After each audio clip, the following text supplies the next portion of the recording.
बहुत ही ज्यादा बढ़ चुका है और वजह है इंसानों के दरमियान बढ़ते हुए डिफरेंसेस। किसी के पास खाने को कुछ नहीं तो कुछ लोग एडवांस हाई टेक लाइफ गुजार रहे हैं। इन डिफरेंसेस को खत्म करने के लिए कुछ रेबल्स, बुरे लोग, अमीर लोगों को जो है भी बेकसूर फिर भी उन्हें जान से मारने लगे। हद से ज्यादा बढ़ती हुई बेकसूर लोगों की मौत को देखते हुए यूएस की गवर्नमेंट ने अननेचुरल डेथ यानी किसी के हाथों मरने वाले लोगों के लिए रिस्टोर नामी टेक्नोलॉजी का यूज आम कर दिया, जिसकी मदद से मरे हुए बेकसूर लोगों को जिंदा किया जा सकता है। लेकिन यहाँ पर भी एक प्रॉब्लम है, क्योंकि मरकर जिंदा होने वाले लोगों की मेमोरीज को रिस्टोर करना मुश्किल है, तो इसीलिए आज सब लोग एक खास डिवाइस पहनते हैं जिसकी वजह से इंसान की सारी मेमोरी उस डिवाइस के अंदर सेव हो जाती है और इस डिवाइस को हर 48 घंटे के बाद एक्टिवेट करना जरूरी है। फिर सीन कट होता है और हम एमा नामी एक पुलिस ऑफिसर को देखते हैं। वो एक बिल्डिंग के बाहर खड़ी हुई बिल्डिंग को स्कैन कर रही थी, क्योंकि उसे यकीन था कि अंदर कोई है। अंदर जो कोई भी था उसने एक रूम की वॉल्स को कवर किया हुआ था, जिसकी वजह से एमा के सारे स्कैनर्स ब्लॉक हो रहे थे। है ना, इन ब्लॉक हुए स्कैनर्स के बारे में पुलिस स्टेशन में बताते हैं तो उसे जवाब मिलता है कि इस बारे में पुलिस वालों को पहले कुछ नहीं पता था। इन्हीं बातों के दौरान अचानक एमा को गन चलने की आवाज सुनाई थी,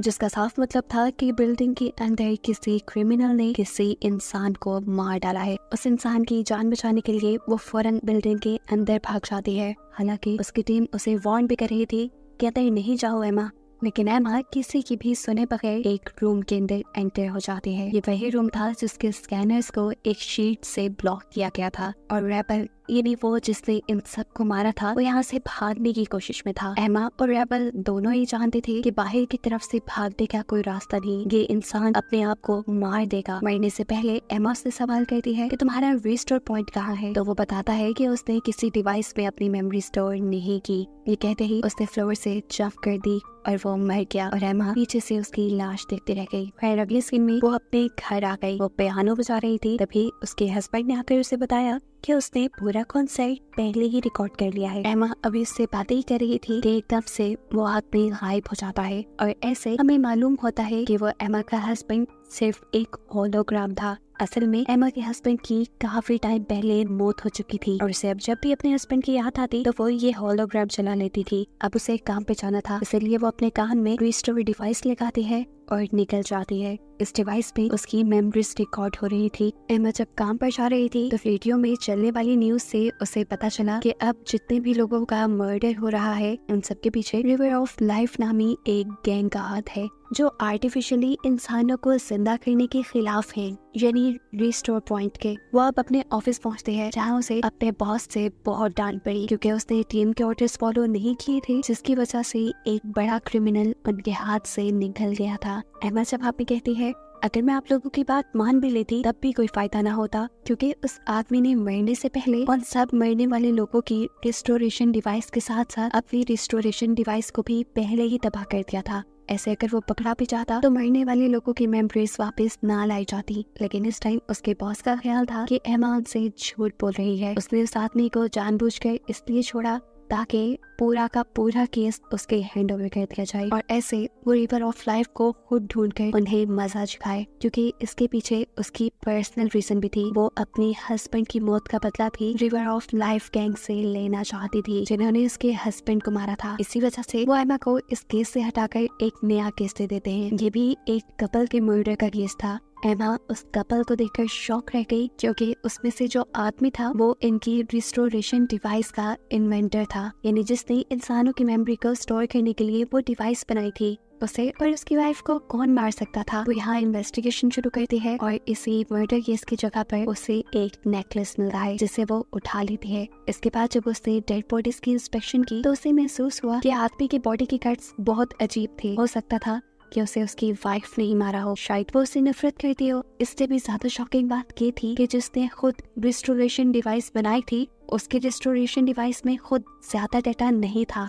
बाकी की इंफॉर्मेशन लेने के लिए एमा चाहती है रिस्टोरेशन पॉइंट, जहां इंसानों को जिंदा करके उनकी मेमोरीज को उन्हें वापस दिया जाता था। यहाँ का सीईओ एमा से कहता है कि हमारा डिपार्टमेंट आपकी इस केस में हर तरह से मदद करेगा। ये कहने के बाद वो एमा को अपनी असिस्टेंट के साथ भेज देता है, जो एमा को इस पूरे इंस्टीट्यूट का विजिट करवाती है। एमा यहाँ ये भी देखती है कि कैसे उनकी टीम एक मरे हुए बच्चे को जिंदा करने में कामयाब हुई थी, जबकि यहाँ एक ऐसे पेरेंट भी थे जो बहुत ज्यादा रो रहे थे। असिस्टेंट इनके बारे में बताती है कि इनकी बेटी बार बार अपनी मेमोरी स्टोर नहीं करती थी, इसी वजह से उनकी बेटी को जिंदा करना इनके लिए मुश्किल रहा। खैर एमा अब असिस्टेंट से सवाल करती है, देखो ये सारा का सारा प्रोग्राम उन्होंने ही बनाया, फिर ऐसा कैसे हो सकता है कि उन्हीं का रिस्टोरेशन डाटा ही ना हो। जवाब में असिस्टेंट कहती है, था उनका भी डेटा था, लेकिन फिर हमारे इस सिस्टम को किसी ने हैक कर लिया और उनका डाटा डिलीट हो गया। सिर्फ उन्हीं का नहीं, उनके साथ बहुत से और लोगों का भी, यहाँ तक कि मेरा भी, इसीलिए मैं अब मरने से डरती हूँ। रही बात डेविड की वाइफ की, तो उसे इस टेक्नोलॉजी में कोई इंटरेस्ट नहीं था, इसीलिए पिछले कई माह से उसने अपना डाटा स्टोर किया ही नहीं था। ये सब बताने के बाद वो एमा से रिक्वेस्ट करती है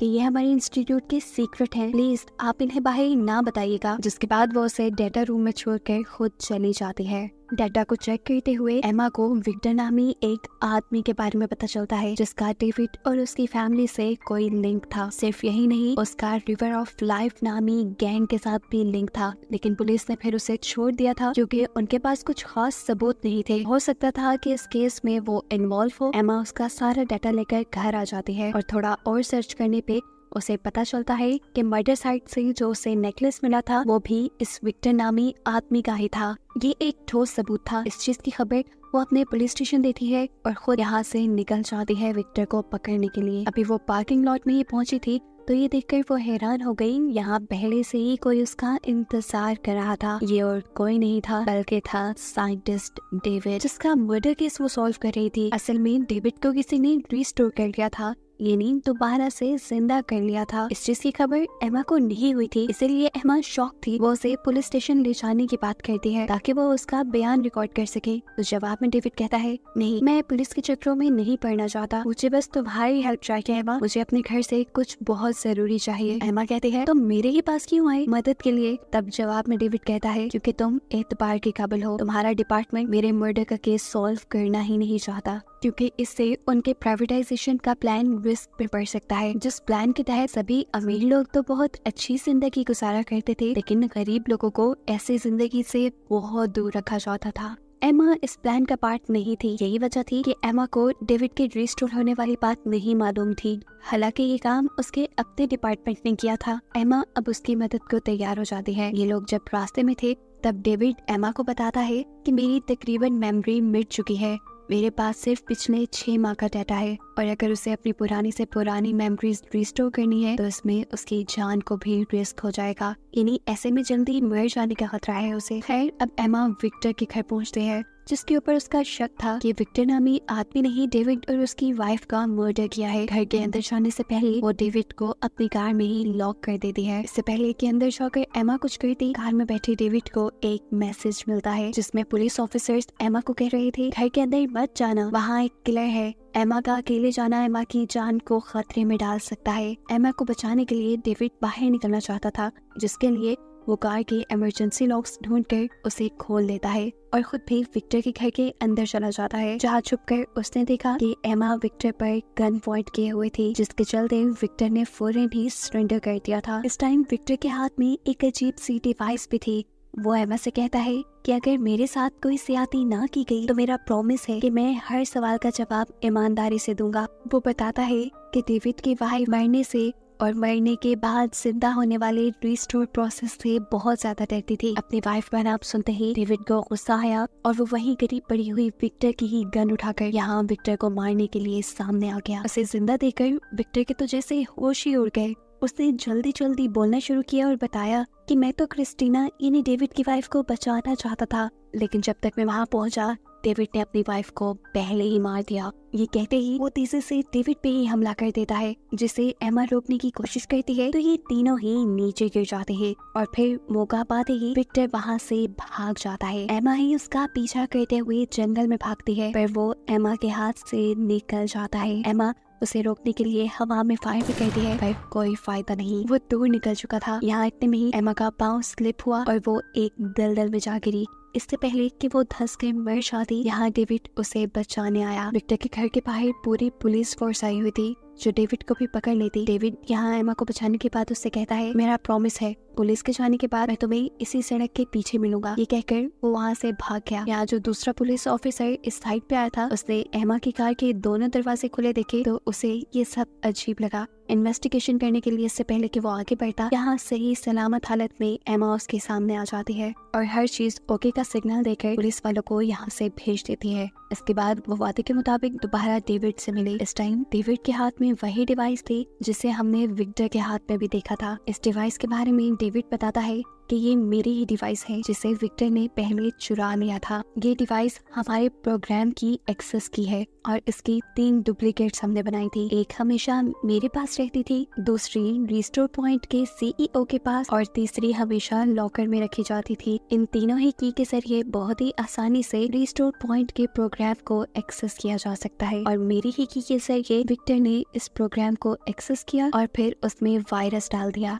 जिसके चलते बहुत सारे लोगों के बैकअप फ्रीज हो गए। डेविड की ये सारी बात सुनने के बाद एमा से कहती है कि आपकी वाइफ विक्टर से बहुत लंबे अरसे से कांटेक्ट में थी। अगर विक्टर रेबल्स के साथ मिला हुआ था तो ये भी हो सकता है कि आपकी वाइफ भी रेबल के साथ मिली हुई हो, क्योंकि पिछले कई महीनों से उन्होंने अपना डेटा भी स्टोर नहीं किया था। डेविड कहता है हो भी सकता है, हमें इस सब के बारे में क्लूज लेने के लिए अपने घर जाना चाहिए। एमा डेविड को डेविड के घर तो ले जाती है, लेकिन यहाँ अगर बताते हैं कि मेरे कार के पीछे 15 मिनट में ही दूसरी पुलिस फोर्स भी आ जाएगी, हमें जो भी करना होगा सिर्फ इन्हीं 15 मिनट पे करना होगा। घर की तलाशी लेने पे एमा को एक पिक्चर मिलती है जिसे एमा अपने पास रख लेती है, जबकि डेविड अपने घर के सिस्टम से चेक करता है कि रिस्टोर पॉइंट का जो प्रोग्राम है वो बहुत ही ज्यादा डैमेज हो गया है। कई लोगों की मेमोरीज वहाँ से डिलीट होती जा रही है, जिसका मतलब है कि आने वाले वक्त में कई लोगों की जिंदगी बचाना उन लोगों के लिए मुश्किल हो जाएगा। यहीं रखे हुए एक बॉक्स में से डेविड को भी कुछ इंजेक्शन, कुछ वीडियोस और अपनी वाइफ की बैकअप डिवाइस मिलती है, जिसके अंदर से उसकी वाइफ ने अपना सारा बैकअप पहले से ही डिलीट कर दिया था। इसके बाद वो अपनी एक सेफ खोलना चाहता था, जिसके लिए वो एक पेंटिंग को टच करता है तो वो एकदम से कंप्यूटर स्क्रीन में बदल जाती है। लेकिन एक बुरी बात ये थी कि अब उसे अपनी लॉकर का पासवर्ड याद नहीं रहा था। इतने में ही बाहर से पुलिस वैन्स की आवाजें आती हैं, जिसे सुनते ही एमा और डेविड दोनों ही पीछे रास्ते से बाहर निकल जाते हैं। वो डेविड को अपने घर ले जाती है, जहाँ जाकर डेविड अपने आप को कुछ इंजेक्शंस लगाता है और एमा को बताता है कि मेरा मेमोरी वापस करने वाला जो प्रोग्राम है उससे जो साइड इफेक्ट्स होंगे, ये इंजेक्शन उन साइड इफेक्ट्स को रोकने के लिए है। यहीं पर एमा डेविड को उसकी वाइफ की एक पिक्चर देती है जिसमें वो विक्टर के साथ थी और एमा यहाँ उसे बताती है कि हो सकता है तुम्हारी वाइफ का इसके साथ अफेयर भी हो, जबकि वो तो खुद अपनी वाइफ की वीडियो देखकर दुखी था। वो उसे बहुत ज्यादा मिस कर रहा था। साफ मतलब था कि वो उसे बहुत प्यार करता था। खैर एमा अब अपने पुलिस स्टेशन जाती है और सबको प्रोग्राम में आए हुए वायरस के बारे में बताती है और यहाँ उसे शॉकिंग न्यूज ये पता चली कि उसके डिपार्टमेंट को इस वायरस के बारे में पहले से ही पता था। उनकी कंपनी का, उनके इंस्टीट्यूट का जो CEO था, उसी ने डेविड को जिंदा भी किया था, वो भी सीक्रेटली, क्योंकि डेविड उसका पुराना दोस्त था। लेकिन यहाँ एमा के दूसरे साथी को CEO पे यकीन नहीं होता। उसे लग रहा था कि CEO ने डेविड को इसलिए दोबारा जिंदा किया ताकि वो अपना प्रोग्राम दोबारा उससे ठीक करवा सके। एमा उनसे कहती है कि हमें लोगों को बता देना चाहिए कि उनकी मेमोरीज लॉस्ट हो गई है, जिसके जवाब में उसका साथी ऐसा करने से मना कर देता है, साथ ही साथ CEO भी। और ये सुनकर एमा उन दोनों पे ही गुस्सा होती है, ये कहते हुए आप लोग अपना प्राइवेटाइजेशन का प्लान सक्सेसफुल करने के लिए बहुत से लोगों की जान खतरे में डाल रहे हैं। ये कहते ही वो उठकर वापस अपने घर आ गई, जहाँ आते ही उसने देखा कि डेविड बेहोश था। उसने यहाँ डेविड के इमरजेंसी इंजेक्शन उसे लगाए। इतने में ही उसके घर आ गया उसका साथी इंस्पेक्टर। वो यहाँ से डेविड को ही लेने आया था और ऐसे हमें मालूम हुआ कि वो CEO के साथ मिला हुआ है। उसे देखते ही एमा डेविड को छुपने के लिए कह देती है और इंस्पेक्टर जब आकर उससे डेविड के बारे में पूछता है तो एमा कहती है मैं तो नहीं जानती वो कहाँ है। फिर वो इंस्पेक्टर डेविड की वाइफ के बारे में बुरी बुरी बातें करना शुरू कर देता है। ये सुनते ही गुस्से में आग बकोला हुआ डेविड कपड़ से बाहर निकलकर उसके ऊपर हमला कर देता है, लेकिन पुलिस ऑफिसर उससे ज्यादा ताकतवर था। पुलिस ऑफिसर ने किसी तरह उसे अपने नीचे कर लिया और वो अब डेविड को मारने ही वाला था, लेकिन पीछे से एमा ने उसे बचाने की कोशिश की। ऐसे में उस आदमी ने डेविड को छोड़कर एमा को पकड़ लिया और अब वो एमा को मारने ही वाला था, लेकिन पीछे से डेविड ने उसके सर पे कुछ मारते हुए उसे जख्मी कर दिया, जिसके बाद एमा ने उसे शूट करते हुए मार डाला। एमा ने एक मर्डर कर दिया था और अब उसे यहाँ से भागना था। वो अपनी पार्किंग में जाती है और अपनी पुलिस कार को ऑटो ड्राइव पे लगा लगा देती है क्योंकि उस कार के जरिए एमा की लोकेशन ट्रैक होती थी। खुद एमा दूसरी एक ऐसी कार में बैठी जिसमें किसी तरह का एआई सिस्टम नहीं था, जिस कार को ट्रैक नहीं किया जा सकता था, और वो डेविड को लेकर कहीं दूर निकल गई। उनका मिशन था कि वो किसी तरह जाकर विक्टर को पकड़ लें, क्योंकि विक्टर सभी लोगों के रिस्टोर पॉइंट को हैक करके डिलीट कर रहा था। ऐसे ही सब लोगों की जानों को खतरा था। विक्टर का पता चलाने के लिए ये एक ऐसी जगह पर जाते हैं जहाँ पर हर किसी की इंफॉर्मेशन इलीगली दी जाती थी। यही से एना विक्टर की पिक्चर देखकर उसकी लोकेशन का पता चलाती है और इन्हीं लोगों से एक ऐसा फोन लेती है जिसे ट्रैक ना किया जाता हो। ये लोग जब लोकेशन पे पहुंचे तो वहाँ उन्हें विक्टर की एक रिलेटिव मिली, जिन्होंने बताया कि विक्टर इस जगह को 2 साल पहले ही छोड़कर जा चुका है। उसने इन दोनों को न्यूज़पेपर भी दिखाया जिसमें इन दोनों की ही मिसिंग रिपोर्ट थी और इन दोनों को ही पकड़ने पे इनाम भी रखा था। ये देखकर ये दोनों ही परेशान हो जाते हैं। उनको देखकर टेरेसिया उनसे कहती है, अगर आप लोग चाहे तो मेरे घर पे स्टे कर सकते हैं। मेरे घर पे किसी किस्म का एडवांस सिस्टम नहीं है, ऐसे पुलिस आप लोगों को यहाँ पर ट्रेस नहीं कर पाएगी। यही इन्हें टेरेसिया से पता चलता है कि रिवर ऑफ लाइफ नाम का जो ग्रुप है जो लोगों को मारा करता था, वो असल में एक्सिस्ट करता ही नहीं, वो एक प्रोपेगेंडा है बस। लोग खुद अपनी जाती दुश्मनी में दूसरे लोगों को मार रहे हैं इस वक्त, और जो लोग अपना मेमोरी बैकअप नहीं रखते उनका सिर्फ इतना सही पॉइंट ऑफ व्यू है कि ये सारे काम अननेचुरल है। दोबारा जिंदा होने से कोई फायदा नहीं होता, क्योंकि दोबारा जिंदा हुए लोग भी बहुत ज्यादा टाइम के लिए सरवाइव नहीं कर पाते, तो क्यों ना अपनी नेचुरल डेथ को ही एक्सेप्ट कर लिया जाए। यहीं पर डेविड को एक पियानो दिखता है जिसे वो बजाने लगता है। वो बहुत अच्छा बजा रहा था। एमा जब उससे इसके बारे में पूछती है कि तुमने ये कहाँ से सीखा, तो डेविड बताता है, मैंने आज से पहले कभी पियानो को हाथ नहीं लगाया। और ऐसे उसे रिवील होता है कि रिस्टोर पॉइंट का सीईओ अपने प्रोग्राम में कुछ चेंजेस ला रहा है। वो मेमोरी बैकअप के अंदर कुछ नई क्वालिटीज ऐड कर देता है, और जब इंसान मरकर दोबारा जिंदा होता है और उसके अंदर वो मेमोरी डाली जाती है तो उसके अंदर काफी कुछ नया करने की एबिलिटीज होती हैं। इस प्रोग्राम को आम पब्लिक को इसलिए बताया नहीं गया था क्योंकि लोग इसका गलत फायदा उठा सकते थे। फिर अब इन्हें यहाँ से जाना था। एमा जाकर अपनी कार में बैठती है और अपना मेमोरी बैकअप ऑन करने लगती है ताकि उसकी मेमोरी स्टोर हो सके, लेकिन डेविड उसे ऐसा करने से मना कर देता है और कहता है कि अगर तुमने ये डिवाइस ऑन की तो पुलिस हमें ट्रैक कर लेगी। खैर अब इन्हें विक्टर को ढूंढने के लिए आगे बढ़ना था, लेकिन आगे जाने से पहले ही एमा को एक ख्याल आता है। उसे याद आता है कि जो उसने विक्टर की पिक्चर स्कैन करवाई थी वो डेविड की वाइफ के साथ थी, और वो पिक्चर कुछ दिन पहले की थी। साफ मतलब था कि टेरेसिया ने झूठ बोला था कि विक्टर ने 2 साल पहले ये जगह छोड़ दी। विक्टर अभी भी यही हो सकता था। बिना वक्त ज़ाया किए वो यहाँ से निकल कर टेरेसिया के पास जाते हैं और उस पर गन पॉइंट कर लेते हैं उसे सच्चाई जानने के लिए। टेरेसिया यहाँ कुछ नहीं बोलती और बस अपना टीवी ऑन कर देती है, जहाँ न्यूज में बताया जा रहा था कि सीईओ की असिस्टेंट परमानेंटली मारी गई क्योंकि उसका डाटा नहीं था। ये सुनकर एमा शॉक हो गई क्योंकि पब्लिक में ये न्यूज अब लीक होने लगी थी। वह यहाँ टेरेसिया के ऊपर से गन हटाती है और उसके पीछे बने हुए एक दरवाजे के अंदर चली जाती है, जबकि पीछे हमें दिखाया जाता है कि डेविड को अब बहुत ही जोर से खांसी हो रही थी और ये उसके मेमोरी बैकअप के साइड इफेक्ट थे। टेरेसिया उसे एक अजीब सा पानी पिलाती है जिससे उसका ध्यान भटक जाता है और ऐसे वो उसी को गन पॉइंट पे ले लेती है। अंदर एमा जिसे विक्टर मिल चुका था, वो विक्टर को गन पॉइंट पे लेते हुए अब अरेस्ट कर चुकी थी। इससे पहले कि वो उसे लेकर पुलिस स्टेशन जाती, यहाँ पर भी विक्टर यही डिमांड करता है कि अगर तुम मेरा फेयर ट्रायल करवाओगी तो मैं तुम्हें सब कुछ सच सच बता दूंगा। एमा उसकी बात अभी भी नहीं सुनती और तब वो बोल देता है कि रिवर ऑफ लाइफ नामी कोई गैंग नहीं है जो आदमियों को मार रहा है, वो एक प्रोपेगेंडा है जो कि सीईओ का फैलाया हुआ है।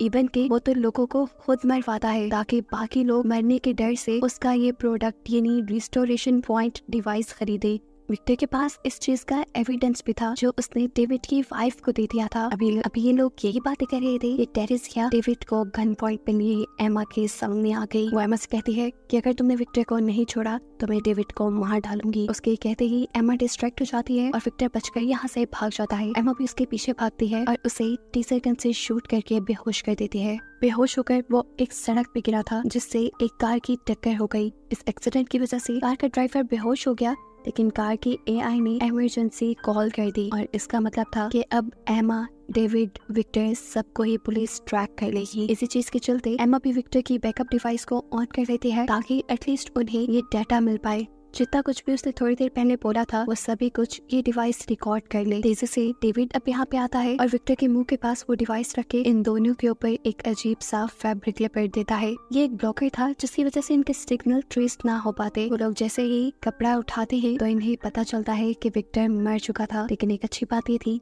कि विक्टर का सारा डेटा बैकअप इन लोगों ने पहले ही कर लिया था। ये दोनों विक्टर की बॉडी को अपनी कार में डालते हैं और यहाँ से निकल जाते हैं। रास्ते में इन्होंने देखा कि इनके पीछे पुलिस भी थी। यहाँ डेविड एमा को मशवरा देता है कि हमें विक्टर को रिस्टोर कर लेना चाहिए, दोबारा जिंदा कर लेना चाहिए ताकि सबको सीईओ की गलत हकीकत पता चल जाए। लेकिन ये काम तो सारा इंस्टीट्यूट में होता था और इंस्टीट्यूट के साथ पुलिस भी मिली हुई थी। तब डेविड कहता है हम ये काम यूनिवर्सिटी में भी कर सकते हैं, जहाँ पर मैंने इस प्रोग्राम के ऊपर रिसर्च की थी और इसे काम करने के काबिल बनाया था। यूनिवर्सिटी के अंदर अब डेविड और एमा विक्टर का रिस्टोरेशन प्रोसेस स्टार्ट करते हैं। जितने में जब प्रोसेस हो रहा था एमा डेविड से कहती है क्या तुम जानते हो कि सबके पीछे तुम्हारी कंपनी का ही हाथ है? तुम्हारी कंपनी लोगों को मरवा रही है ताकि डर कर बाकी सब लोग तुम्हारी बनाई डिवाइसेस ले सके। जवाब में डेविड कहता है अरे ऐसा नहीं हो सकता, जरूर उसे या तुम्हें कोई गलत फहमी हुई है। हाँ लेकिन ये बात मानने वाली है कि उन अटैक्स के बाद ही हमारी कंपनी को ज्यादा सक्सेस हुई। अब एमा के पास सब सच्चाई जानने के लिए एक प्लान था। इस प्लान में वो डेविड को भी अपने साथ मिलाती है और अपने सीनियर को भी इस प्लान में शामिल होने का मशवरा देती है। पर सीनियर को एमा का प्लान पसंद नहीं आया था। अपने सीनियर की कॉल बंद होते ही एमा डेविड को रिस्टोरेशन डिवाइस देती है और कहती है कि अपनी मेमोरी स्टोर करो इससे पहले कि तुम सब भूल जाओ और मेरे पास सारे सबूत खत्म हो जाए। जिस टाइम डेविड ये सब कर रहा था इतने में ही विक्टर भी दोबारा जिंदा हो गया था। उसके जिंदा होते ही रिस्टोर इंस्टीट्यूट में ये इन्फॉर्मेशन पहुंच जाती है कि यूनिवर्सिटी में कुछ अनयूजुअल एक्टिविटी हो रही है। इसी बात की खबर वो सीईओ को भी कर देते हैं, लेकिन सीईओ ये कहते हुए इग्नोर कर देता है क्या हो सकता है यूनिवर्सिटी में कुछ स्टूडेंट्स हो और अपना एक्सपेरिमेंट कर रहे हो। विक्टर के जिंदा होने के बाद एमा विक्टर से दोबारा सारी इन्फॉर्मेशन लेना शुरू करती है और विक्टर बताता है कि सीईओ मुझे इसलिए मारना नहीं चाहता था कि मैंने सिस्टम हैक किया था। वो मुझे इसलिए मारना चाहता था क्योंकि मैंने सिस्टम से कुछ चुरा लिया था। मैंने वो पैसे चुराए थे जिसे वो टेररिस्ट को भेजता था लोगों को मारने के लिए। सबूत के तौर पर उसके पास बहुत सी फाइल्स भी थी और इसी सबूत की वजह से तो असल में सीईओ विक्टर को मरवाना चाहता था। एमा जब उन फाइल्स के बारे में पूछती है तो वो बताता है कि ये फाइल वो ऑलरेडी डेविड की वाइफ को दे चुका है और वही फाइल्स अब डेविड के लॉकर में है। इसका साफ मतलब था कि डेविड ने ही अपनी वाइफ को मारा था। विक्टर सच बोल रहा था। डेविड ने ही उसकी रिस्टोरेशन डिवाइस को डिलीट किया था ताकि उसका ये सारा डाटा रेज हो जाए और किसी को भी हकीकत ना मालूम पड़े। यहाँ तक कि अपनी वाइफ को मार के उसने खुद को भी मार लिया क्योंकि वो जानता था कि कंपनी का सीईओ यानी उसका पार्टनर उसे दोबारा जिंदा कर देगा, जबकि उसकी वाइफ का क्योंकि डेटा नहीं है इसीलिए वो जिंदा नहीं हो पाएगी और ऐसे इनका सीक्रेट ही रहेगा। रिस्टोरेशन मेमोरी के प्रोसेस से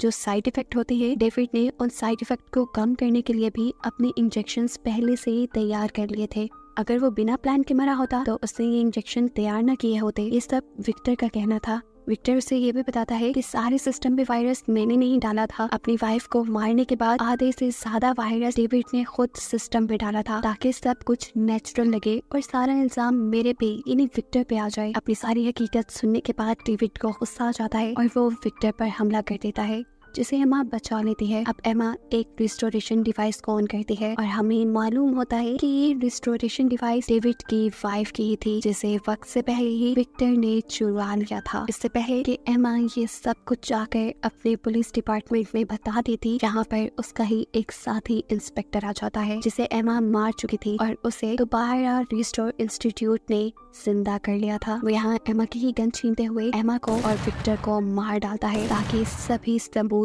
मिट जाए, क्योंकि वो खुद भी डेविड और सीईओ के लिए काम करता था। अब उसके मरने के बाद सीईओ डेविड के घर जाता है। सीईओ यहाँ से वो सभी सबूत, वो सभी फाइल्स चुराने आया था। सबके सब विक्टर ने चुरा कर डेविड की वाइफ को दी थी और फिर डेविड ने अपनी वाइफ से चुरा कर अपने लॉकर में रख लिए थे। इससे पहले कि वो ये डेटा उठा लेता, पीछे से सीनियर ऑफिसर आकर उसे अरेस्ट कर लेते हैं। असल में हमें यहाँ मालूम हुआ कि एमा ने डेविड के मना करने के बावजूद भी अपनी रिस्टोरेशन डिवाइस ऑन करके रखी हुई थी, जिसकी वजह से जो कुछ भी हो रहा था वो सब का सब स्टोर हो चुका था। एमा के मरने के बाद जब ये लोग क्राइम सीन पर पहुंचे तो उन्होंने एमा की रिस्टोरेशन डिवाइस के जरिए उसे जिंदा कर लिया और उसी डिवाइस की मदद से उन्हें सीईओ और डेविड के खिलाफ सारे सबूत मिले। सीईओ को तो जेल हो गई थी, लेकिन डेविड को जेल इसलिए नहीं हुई थी क्योंकि उसका सारा डाटा पहले से ही रेस हो चुका था और जो डाटा उसके पास था उसकी मदद से इन लोगों को कोई सबूत नहीं मिले थे कि डेविड ने खुद अपनी वाइफ को मारा है। खैर हमें दिखाया जाता है कि अब डेविड ने अपनी वाइफ का फ्यूनरल रखा था,